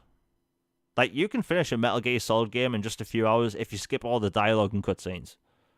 Like, Metal Gear Solid 3, I dare to say, is like 4 hours long if you cut out all the cutscenes and dialogue. Like, I can't see people wanting to pay that much for a short game. And I love Metal Gear. I really do. And then there's that part of me that thinks, well, if it's got modern gameplay, though, maybe I'd buy it. Logan, like we've talked about, like it looks like my prediction of the whole bare bones thing is going to be true. And I don't like being right in this scenario. Right? So, what's your thought on the whole, like, bare bones remake thing when we got that fancy CGI trailer? Yeah, I'm all for prettier versions of games, but not at full price, and absolutely not if it's $70 like up front. That's you're tripping if you think I'm paying that up front. Like, this will be a wait for a steep sale title for me, probably, unless there's some significant changes to gameplay or experience, or they added a bunch of story or something. Like, then I could justify it, but otherwise it's gonna be like The Last of Us remake to me, where it's like, I've already bought The Last of Us remastered for PS4, and then you slightly tweak it for PS5, and then you want to charge full price for it when I had just bought the remaster, and I already have a collection of Metal Gear games via backwards compatibility on, Series X, so it's like, you got to make it worth my while a little bit. So, me, it's one I'll probably pick up, but I'm going to wait a hot minute for it, to be honest. Yeah, it makes sense. Like, I put it like this. When Gears of War Ultimate Edition came out, that game has completely remade assets from the ground up. Completely new cutscenes, remade from the ground up, and completely redirected cutscenes. If you play them side by side, they're different cutscenes, but obviously the same dialogue. But, like, fundamentally, Gears of War Ultimate Edition is a remake, in the sense that it's literally been remade. But the funny thing about that game is, it had the PC chapter that was missing from the console version, it had the multiplayer, and in the UK, it was like, I think it was $39.99. So, like, at the time, people were looking at that thinking, that's actually a good price. If it's like something like that, I think a lot more people would be interested. But just looking at that £70 price tag and looking at Konami, because we know what Konami's like, they can't make good decisions at all. So I'm just thinking, yeah, I just think, like, is this going to be a bare bones remake that they slap 70 on because that's the trend now? Bit of a scary thought, but I think people need to know. But yeah, I'm willing to bet everything I have to say that that's a bare bones remake, but with slightly prettier graphics and obviously modern gameplay. I tell you what, though, I'd be absolutely shocked if it isn't modern gameplay, because that means they've literally just copy and pasted the same game where you have to hold bloody B and let go to fire your pistol. Like, I actually want them to show gameplay soon, so I can see if that's real, because I'd burst out laughing if you have to hold down B and then release to fire the pistol. Like, that control scheme makes no sense. Still blows my mind, by the way. Like, crazy times. And by the way, everyone was wondering for the past week whether Kojima's involved for some reason, even though he left Konami 8 years ago. But They're not great terms. Yeah, it was horrendously public as well. Everyone knew what happened then. Hell, he wasn't even allowed to attend the Game Awards by his boy, Jeff Keighley. Like, that was a big no-no. And I've even seen like big media outlets this past week. Like, guess what? Kojima isn't working on the remake. Well, no shit, Sherlock. He's working at his own studio. We don't need to be told how to breathe. We know that's a thing. Like, we didn't need to know that Kojima wasn't working on this. It's one of their in-house teams where they're doing this copy-paste job where they're probably going to, slap £70 on it. Anyway, we'll move on. Man, we have way too much to talk about today. Okay, quick topic. Square Enix. We have to talk about them. Square gonna square. Yeah, so recently it turns out there's been worries and it's been a rumor that Square Enix is panicking that the pre-orders are too low for Final Fantasy 16. The game that's exclusive to one platform. And people have been going back and forth and argued on Twitter whether it's a good decision, whether it's going to happen.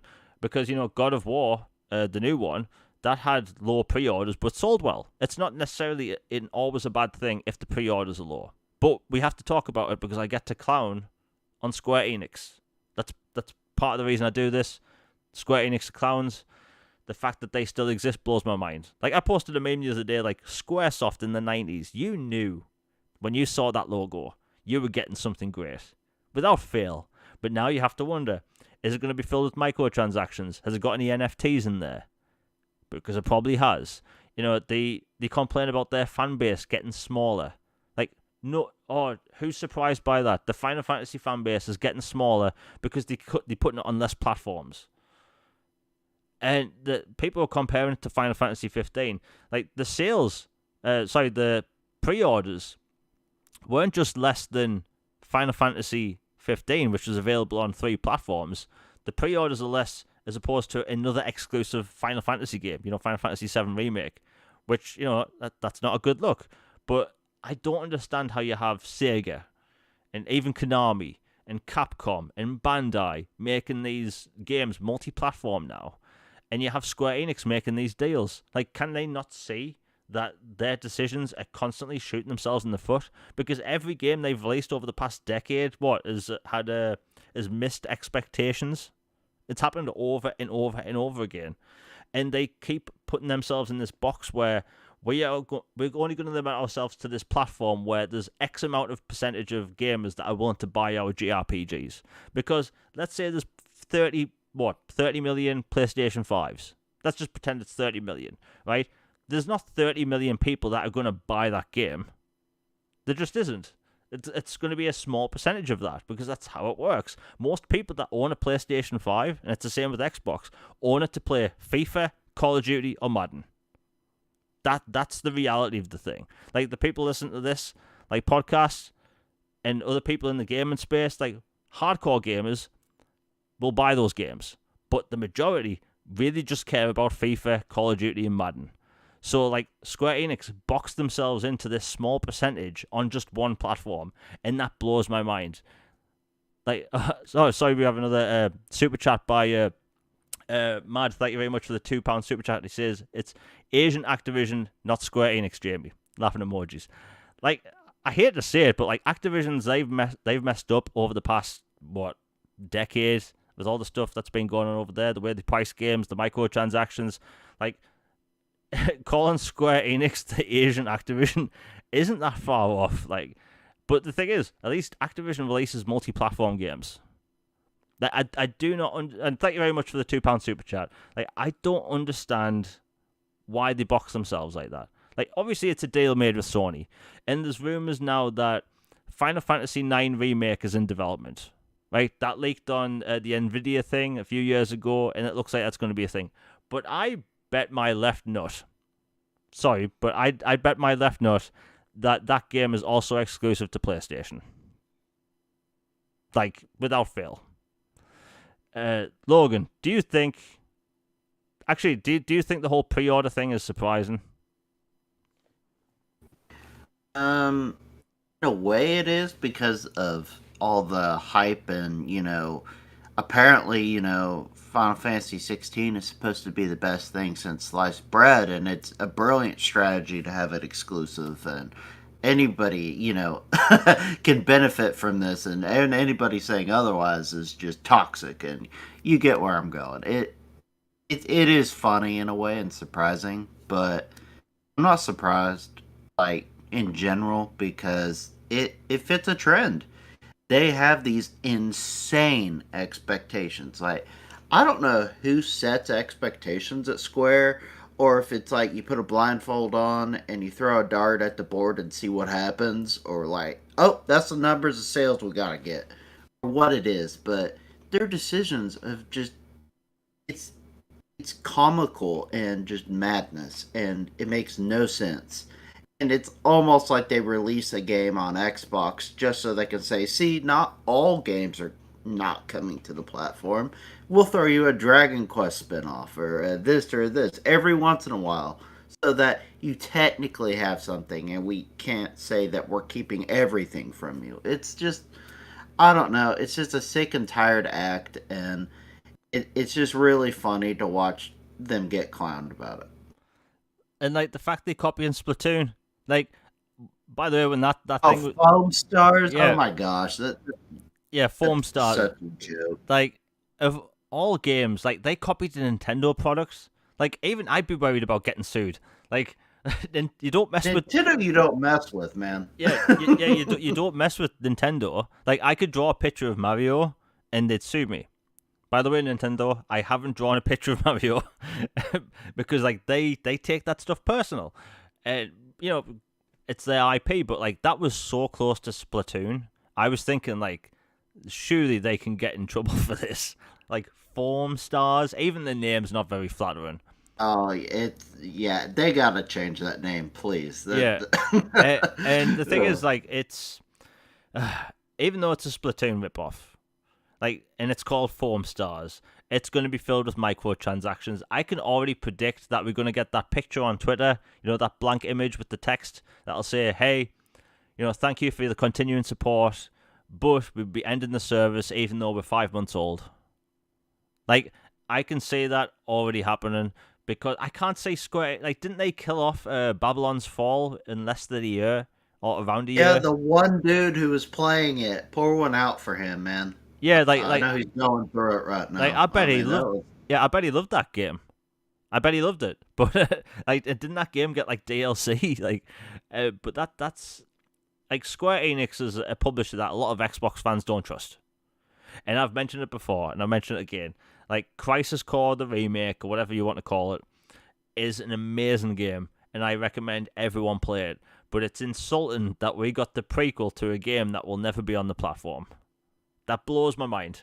Like, and we get these weird offshoots. We get a random Dragon Quest spin-off in September. Okay. We got that Diofield Chronicles game. Okay. We get the Final Fantasy Paradise Lost Origins thing. Okay, like what's with the weird random offshoots of games? We got Star Ocean 6, but they didn't bloody market the game. But yeah, these AAA games, which they putting only on PlayStation, not even on PC, I think, at launch. I don't even think Final Fantasy 16 is going to be on PC at launch. That you have the developers saying just buy a PlayStation. Can you imagine the outcry if Microsoft or someone that makes it exclusive for Microsoft said, "Oh yeah, just buy an Xbox"? Oof. Like, Twitter would be ablaze. I wouldn't want to be there that day. But yeah, it's just Square Enix messing up again. Whether 16 sells well or not, you have to admit this. If 16 was also on Xbox, a third-party game, it would still sell more copies than it being exclusive. It's just the case. It's a fact. Like, but I'll never understand the business decisions made at Square because they have lofty expectations. And they always, like, the fact that they sold Tomb Raider as well as their best studios, and I'll always say that, Crystal Dynamics and Eidos Montreal, as well as things like the Legacy of Kain IP. I think they sold 50 IP with those studios.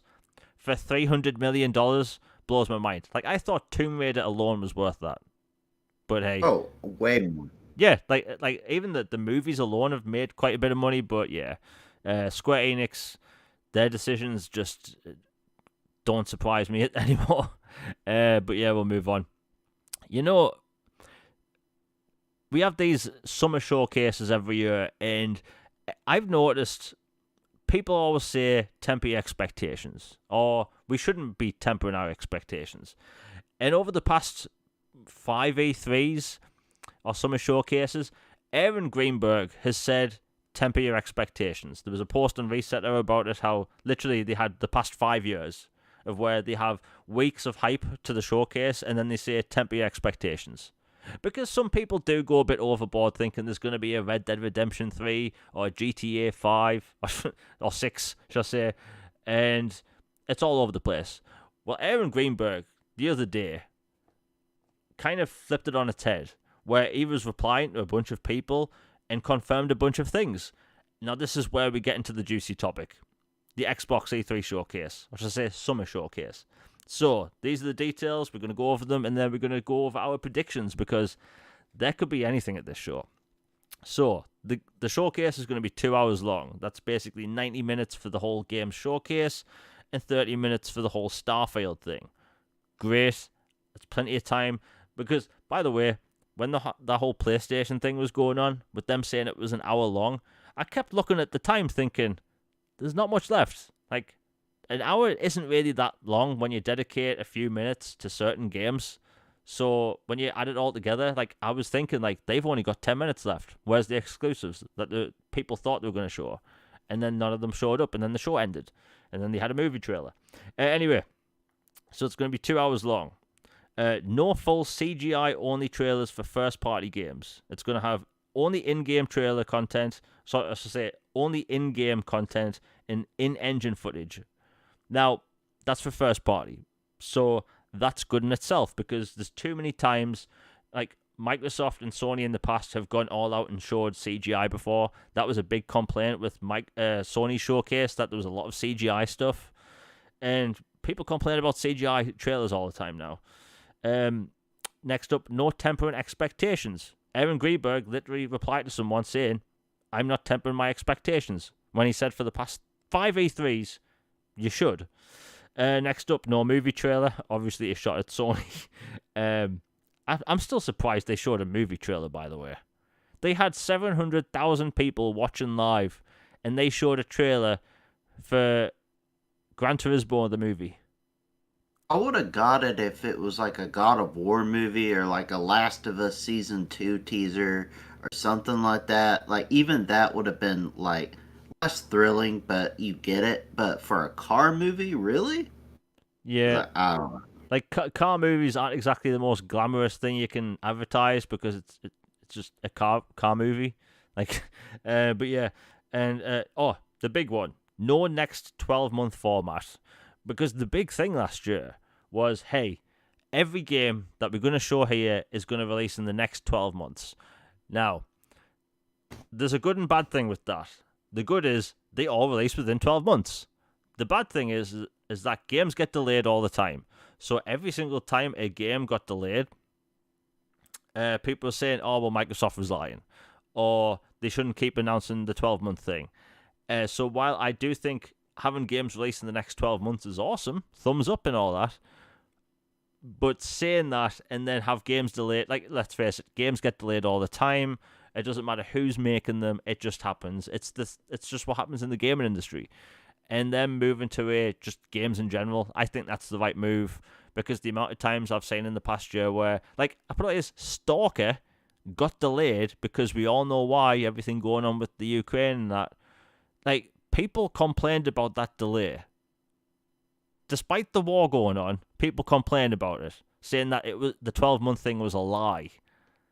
Like, one, that blew my mind, by the way. Like, people really thinking that way. And two, like, give it a rest. But, like, when it comes to delays, people are just putting them all over the place. I think it's the right move. Logan, before we get into the predictions, what's your thoughts on everything Aaron Greenberg said? Because it kind of sounds like they've been listening this past year. Yeah, I'm really excited for the show personally, and I enjoyed the spice from Aaron a little bit about the movie trailers, show trailers, and you know, actually no, I don't think I will about the tempering expectations and just like I love seeing all the excitement and keep it going, and it's gonna be 2 hours and 90 for this and 30 for that, and just it's gonna be a great show, and they are bringing it. No more of just the 12 months thing that they would potentially have to walk back if there was a delay or people not reading fine print or all that nonsense. They can just go, look, we're gonna empty the chamber. This is what we got, and we're gonna bring it. And I'm excited. I thought it was good that he clarified and made sure to note that yes, there will be a little CGI, but it's not from first party. And even to me, CGI is okay if it's a first reveal for a game or a re-reveal after it's been rebooted or something. But you gotta at least be able to convey what it's about. Like a jiggly space burger didn't convey anything to me during the PS5 showcase. Like I'm like, okay, what is going on here? Like it's a jiggly burger in space. Like you gotta give me more context than this. So like at State of K3 for as realistic as those graphics were and as unlikely it is that they would match those in game, at least you got the idea. Okay, animals are now infected too. This ups the ante. This is terrifying. Like you at least got the idea of what they were going for with the CGI trailer. But the fact that it's not going to be that way for first party, that they're going to be gameplay and kind of hybrid shows of mix and matching of stuff, I'm super stoked for, man. Yeah, And yeah. What we saying? but oh no, I was gonna say something, then I realized I already addressed it. So yeah, I'm excited. All right. Yeah. When it comes to the whole CGI thing, I don't know if I've mentioned this on the show or on Twitter. My stance on CGI trailers is a bit weird because I don't actually mind them, but they have to do a few things. They have to let you know what the tone of the game is, what aesthetic they're going for. Like weapons in the trailer, are they using them like in the game? Like I put it like this: the Star Wars trailer for Jedi Survivor, right? You see Cal in his new gear fighting with a lightsaber. It's what happens in the game, right? You get that in the trailer. But there are some games where, like, I think if you're announcing a game, it's okay, I think, to have CG depending on how it's used. But there's some games where they've announced a game with CG and showed gameplay in the same day. So, Aliens Fireteam Elite, that was announced with a CGI trailer and gameplay minutes apart. Like, I thought that was announced really well. They did the same thing with, I think the upcoming Aliens game, Aliens Dark Descent, announced with a CGI trailer and then gameplay.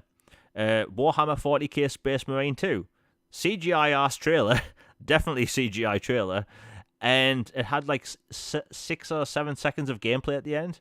Like, I thought that was cool, but CGI for years, nah, like people don't like that. And like the PlayStation Showcase thing, you mentioned the Jiggly Burger, like that Jiggly Burger space trailer with the starship going through like hyperspace, that's for a multiplayer game. But seeing a jiggly burger on a starship going at hyperspace, like that doesn't really give you any indication of what a multiplayer game is. Like, what are the characters like? Is it a dark, gritty story or is it more comedic? We didn't get any sense of that. We just saw a jiggly burger on a spaceship, and that's a multiplayer game. Like, and that was a lot of people's problem with that trailer. Is like there was no indication of what it was, and also that game at the beginning, which was basically, let's face it, that looked like Watch Dogs Legion, that fair games with the dollar sign at the end. But yeah, CGI trailers, big no-no in a lot of ways, but I think they've listened. They're going to present this the right way. Starfield, we get out the way first because last year they showed 15 minutes of gameplay, and they showed a bunch of different systems. First-person combat, third-person combat, jetpack combat, base building, ship building, recruiting characters, space combat, space exploration, the galaxy map, that type of thing, and they showed off a lot of different functions. The big one was performance. We still don't know what it is. I put it like this: I've always assumed the game's going to be 30. Like, I'll be honest, I've never once thought Starfield, the space exploration RPG by Bethesda Game Studios, would be, 60 FPS. Would I like 60? Oh yeah, I would love to play that at 60. Absolutely love to. I think a lot of people would, and I think we obviously going to get the answer there. But I'm mainly wanting to see things like, planets that are occupied by cities, like plot lines. Like, that's what interests me in RPGs. I want to know, what's the mission structure like? Is it literally like Skyrim but in space? If that's it, cool. I want to know things about like spaceship building. Can we have more than one spaceship? Where do we store them? That kind of thing. Um, Basically everything relating to plot, story, and gameplay mechanics I'm interested in. The 60 FPS thing, I do think we will see, but the fact that they've got half an hour dedicated to it, or at least around that, they obviously have a lot to show. They're clearly confident in the product because it's Starfield. This is the biggest game for them since, Fallout 4? And then Skyrim before that? Like, this is going to be their third party, or should I say third pillar RPG game. It's a big deal. So for that, I think they've got a lot to show. They have a lot to answer because, again, the frame rate thing is a big issue. Logan, what's your idea on the whole Starfield thing and them going into the whole half-hour show?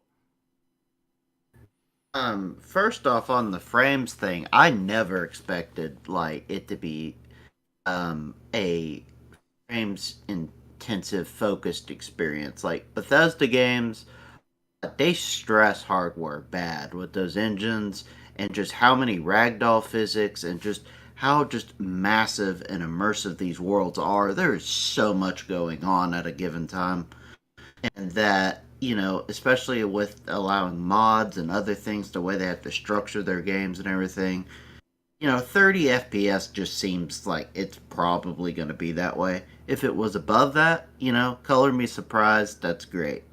I'm perfectly cool with 30 on it. And, as far as like what I want to see, I want to, see more of the cities and like some of the companions you'll encounter and like maybe some of the give us a little peek under the hood at some of the, skill trees that there's potentially like, oh, this character's more of a charmer or this character's got, really good close like, melee or, you know, um, pistol focused or sniper rifle. Like, give us a little taste of that. The gunplay was a little less than wonderful last time I saw it. It wasn't terrible, but I'd like it if they would maybe tighten that up a little bit.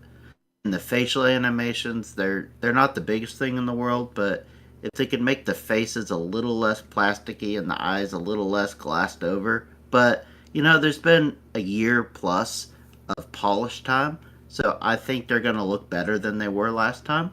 And they were already fun, but I think they're going to be even better. Having a whole 30 minutes devoted just to Starfield is awesome. It's going to be Todd in his element, just welcome you into the den, to the Batcave, and you get to see Starfield in all its glory. I can't wait.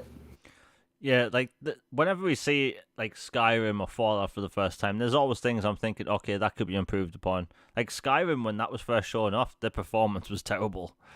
But when it came out on 360, at least it was a lot better than what they showed. But I, I think they're gonna answer all those questions. I'm just like as a sci-fi fan, we don't get these types of games often. We really don't. And I whine about that at least twice a week on Twitter. Like, I love sci-fi. Like, I'm big into astronomy, and this game is basically pointed directly at me. Like, I'm the exact target demographic for this type of game. That who's gonna completely nerd over it. Like, I've got several videos coming out about this game that, like, shit that isn't even public. Sorry for swearing, but like a lot of Starfield to come, and I'm excited. But I think they cover all that stuff. But yeah, Logan, while I'm looking for my notes, do you want to go over your predictions for next week's show? I should say Sunday's Oh show. yeah, sure. Sure. I'll go ahead and go out on a limb and say I think Fable's going to be there. Um, while I respect that some would say that marketing team or the creative team wouldn't be 100% clued in on what all's going to be at the show or not. Having said that, those teases were too on the nose, and they would know the blowback and the fury that would descend upon them online if they went that way and then nothing of that ilk showed up at the show. And it's also been, subtle rumblings about it. There's been, Matt Booty had an interview, like basically they wanted to show it last year, but he held off because Playground said, hey, we want a little bit more time in the oven with it, and then when it's ready, we'll show it. And so I think Fable's going to be there. I think Hellblade 2 is going to be there. I think Avowed's going to be there. So you've got your RPG action, sci-fi trio right there. And then I have a feeling that you're going to see Compulsion's game. They're going to finally show what they've been working on all this time up in Canada. And I'm really excited for it. If it's anything like has been leaked or teased about, Southern Gothic folklore and mysticism and just supernatural and grim, I think that sounds awesome. I loved their idea that they had with We Happy Few. It was just technically a mess. But the idea, the characters, the world, the lore, the vibes of We Happy Few was fantastic. So them basically tripling or quadrupling their studio size now. I can't remember. It's way bigger now than it was. And the resources and might of Microsoft behind them. I'm really excited for their game, so keep an eye out for that one. Wouldn't be surprised if you see a little tease from In Exile. They've been quite cheeky lately online. I think they might have something up their sleeve. Then, let's see. Double Fine reportedly has a couple things in the works.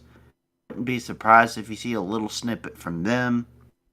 Rare, I think we'll see something Sea of Thieves because you can always count on Sea of Thieves, Elder Scrolls Online, and Fallout 76 to show up at these shows whether you want them or not. They're gonna be there. Get used to it.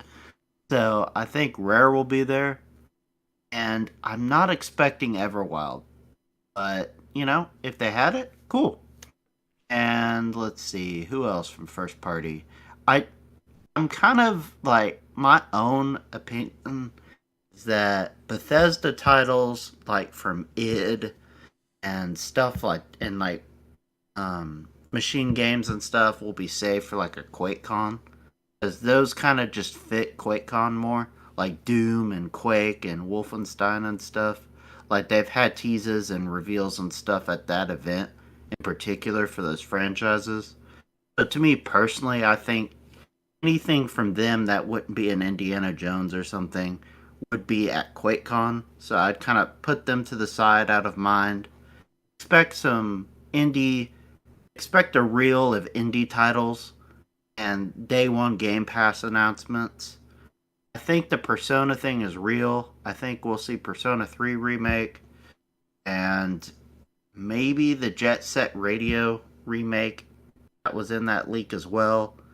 And there's rumored to be a Persona 5T. I'm not sure exactly what that is, but if they have a Persona section, you would think maybe that'd show up. Maybe port over Persona Strikers, because they already have the other Persona games, so might as well bring Strikers over as well. I think there's going to be a big section on Japanese games. Then after the Japanese games, let's see. I think they will have, their stereotypical segment of hardware and controllers and headsets and stuff. And then to close the show, I think they'll drop a big surprise. Not sure what, but I think they will end the show with a one more thing, big surprise that'll knock your socks off. That's my predictions for this show. Nice. Yeah, I have quite a few wrote down. Now, I want to talk about the Fable thing first, quick, before I go over them. Now, when they posted that thing on Twitter last week, they were using music that was almost identical to the Bowerstone soundtrack from Fable 2. Mm-hmm. And my thought is that if you put Fable-centric music in a Twitter post, either one or two things, you are posting a tease because Fable's going to be there in some form or another, or the person that put the tease out there just randomly happened to get a Fable soundtrack, not thinking there was any connection. Like, those are the only two possibilities I can think of. Or option 3, Microsoft wanted to drive us all mad. Right? So one of those three things definitely happened. But these are basically my predictions. So I think they're going to open up with Avowed.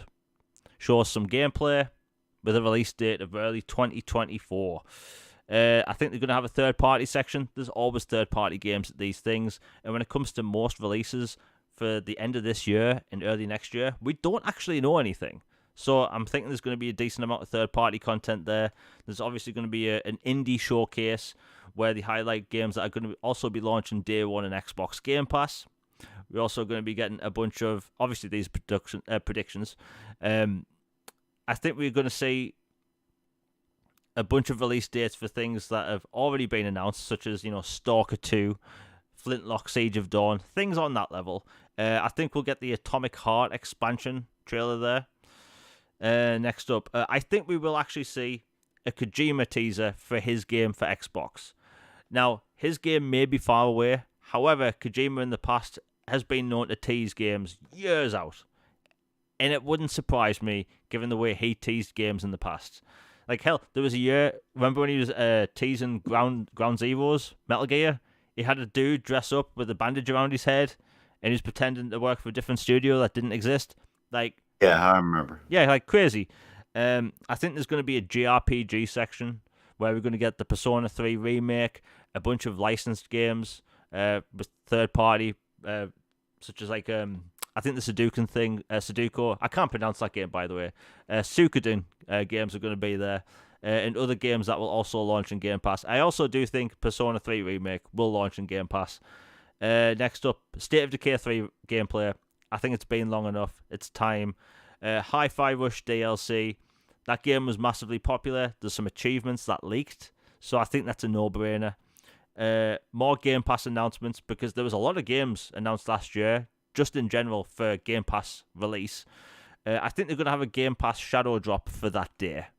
One game which completely surprises everyone, because Phil Spencer has alluded in the past that we are going to see some surprises on that level, which, let's be honest, it wouldn't be that surprising. And this is a big one, Wolfenstein 3. Now, there's been no leak for Wolfenstein 3 at all. There really hasn't. But the way they've been making games for years, they weren't really 100% hands on deck when it came to the spin-off with the twins. And I think it's been long enough. Indiana Jones, as far as I know, is years away. Like, really years away. But I think they could have been making Wolfenstein 3 in the background while everything else has been going on. So I think we'll get a trailer for that. Next up, I'll mention Stalker 2. Compulsion Games. They've been making their games since, 2017, 2018, something like that. They're going to be moving to Unreal Engine 5. Actually, a bunch of their games are going to be Unreal Engine 5. And I think we're going to get a teaser with gameplay. I think we're going to see a few games that we haven't been announced yet. So at least 3 games by studios, maybe new IP. And Hellblade. Hellblade 2, I think Hellblade 2 is going to be second to end in the show, where we're going to get a release date of November. I hope I'm right. I'm going for November release date. And I think they are actually going to finish on a brand new title, brand new IP, which obviously no one knows anything about. But I think that can be realistic given how they... let's face it, Hi-Fi Rush, nobody expected. It didn't leak, not really. And when it came out, people were really surprised. So if they can keep that secret, I'm wondering what else they can keep secret. And obviously, during the show, we'll have updates for things like, Grounded and Sea of Thieves. They kind of have to do that for their online, fan base for those games. And it's understandable. But yeah, that's my complete rundown of what I think will be at the show. Nothing lofty, by the way. Funny thing is, some people have asked me what is my dream announcement for the showcase, and it's going to sound pretty bad, but my dream announcement is for a game that doesn't exist. I want Microsoft to make a third-person RPG sci-fi shooter. Basically, I want them to make a Mass Effect clone because nobody else is. Yeah, I dream big, right? But yeah, that's pretty much what I think that's going to be there. Everything I said prior to the Mass Effect clone.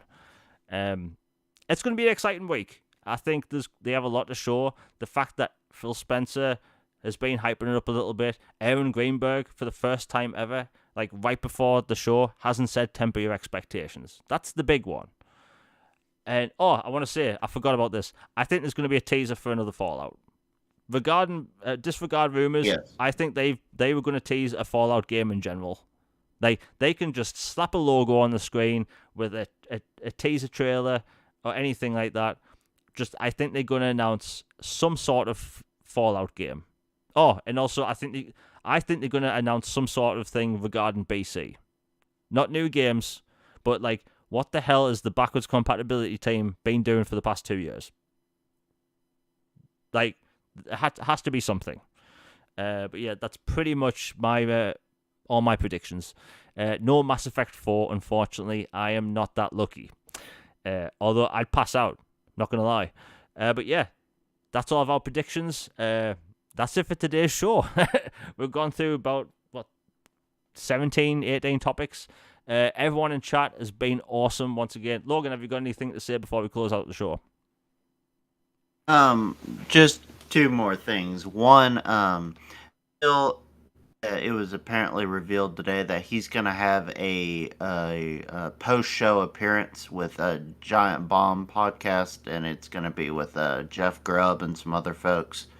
So you got to think that they already have a post-show thing scheduled, that you feel pretty good about the show if you're going to hop right into the fire after it. I mean, it would be really awkward if you had kind of a middling show and then you get grilled by folks about your performance. So you keep an eye out for that. And as far as dream announcements go for E3, I mean, if Obsidian did a Knights of the Old Republic 3, I would absolutely lose it. That would be my dream announcement. Oh, we just got one last super chat by Pyro Mad. Thank you very much for the £2 super chat. Mandalorian effect. You know what? Thank you very much for the super chat. I would love a Mandalorian game in the style of a Mass Effect RPG. That would be amazing. And you know what? There's been rumors for the past 2 years that there is a Mandalorian style game in development. So, like, if you take Mandalorians and slap a Mass Effect clone in there, man, I'd freak out. But yeah, thank you very much for the super chat. Man, just thinking about it. By the way, Mandalorian would suit that so much because you have your ship, you can upgrade your armor pieces throughout the game by getting Beskar steel. Like, endless possibilities. They could do so much with that. But yeah, it would be cool if there was a Star Wars announcement there, because there's multiple studios making Star Wars games now and multiple publishers outside of EA. But yeah, I think people should be excited. I'm not going to do the whole overhype thing, thinking that it's going to be the best thing ever because Red Dead Redemption 3 and GTA 6 is going to be there. I think it's going to be a damn good show because Microsoft's been quiet for ages. Most of their studios have been quiet for ages. I think it's been long enough now. I don't think anyone should temper their expectations. It's going to be great. But yeah, everyone in chat has been awesome today. We'll be back at the same time next week. For the show itself, I've never actually live streamed and talked over a show where you can see it at the same time. So, over the next few days, I'm going to try and get it set up so if people want to watch and hear me react to the show, they can do that. I'm just trying to get the whole lag thing sorted at the minute, because getting the feed to go to me and then go out live without any lag is a new thing for me. Like, I can do the podcast and I can make content all day, but I'm going to try and put out a live reaction show to the show on Sunday, and I'll try and go live maybe an hour and a half before the show, so it'll be 4:30 UK time. But yeah, I'll be posting updates about that throughout the week if I get it working. But yeah, looking forward to it. I hope everyone wants to watch the show with me on Sunday. It'll be fun times. But yeah, it's going to be good. Anyway, thanks for everyone in chat this week. Everyone in chat is always good, by the way. No arguing, no fanboys. It's all good. Best chat ever. Anyway, I'll see you either Sunday or Tuesday or both. Let's face it. Anyway, we'll be back whenever. We're out. Peace, everybody. And my throat is fucked.